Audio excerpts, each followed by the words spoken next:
¿Adorar en espíritu y en verdad? No. Juan 4, 23, 24.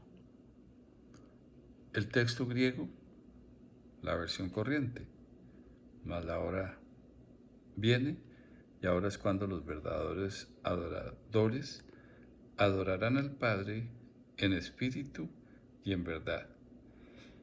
Porque también el Padre, tales adoradores, busca que le adoren. Dios es espíritu y los que le adoran en espíritu y en verdad es necesario que le adoren. Errores de traducción, muchos. Lo que dice este texto es, el tiempo ha llegado y por eso ahora es cuando los verdaderos adoradores adoran al Padre por acción del Espíritu, por causa de la verdad, porque el Padre crea tales adoradores permanentes para que lo adoren. Dios es Espíritu. Por eso los adoradores permanentes a Él, por acción del Espíritu, por causa de la verdad, necesariamente lo adoran. ¿Cómo era la adoración antes de la muerte de Jesús?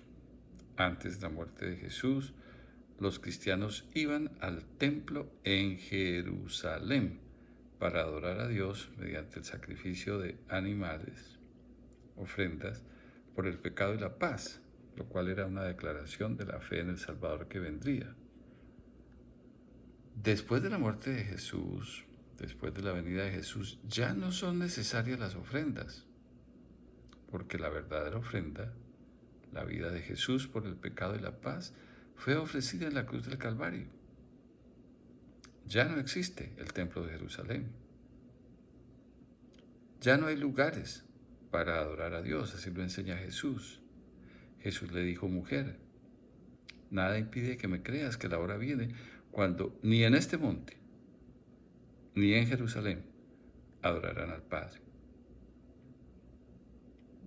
El Dios que hizo el mundo y todas las cosas que en él hay, siendo Señor del cielo y de la tierra, no habita en templos hechos por manos humanas, ni es honrado por manos de hombres.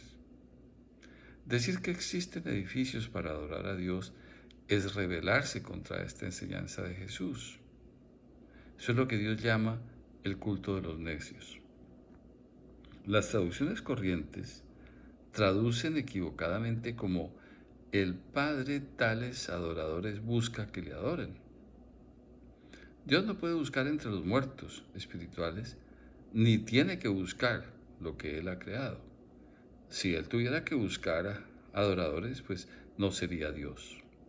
Lo que dice el texto original es, Dios engendra los adoradores. El Padre crea tales adoradores permanentes para que lo adoren. Las traducciones corrientes traducen equivocadamente como adorarán al Padre en espíritu y en verdad. Esta traducción no tiene ningún sentido, además de que pretende expresar una falsa obra humana. Lo que dice el texto es, Dios engendra adoradores como consecuencia de la obra de Jesús por causa de la verdad. Las traducciones corrientes traducen equivocadamente como y los que adoran en espíritu y en verdad es necesario que le adoren. Nuevamente esta traducción no tiene ningún sentido. Lo que dice el texto original es Dios, Espíritu Santo, actúa para que los verdaderos creyentes adoren a Dios. Guía permanentemente a los verdaderos adoradores a adorar. Dios es espíritu. Por eso, los adoradores permanentes a Él, por la acción del Espíritu, por causa de la verdad, necesariamente lo adoran.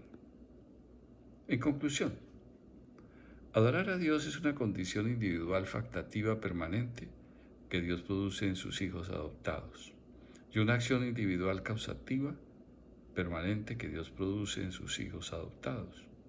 Por lo tanto, todas las prácticas de adoración, realizadas por las personas autollamadas cristianas son desprecio, rebelión, guerra, ofensa contra Dios. No hay adoración en espíritu y verdad.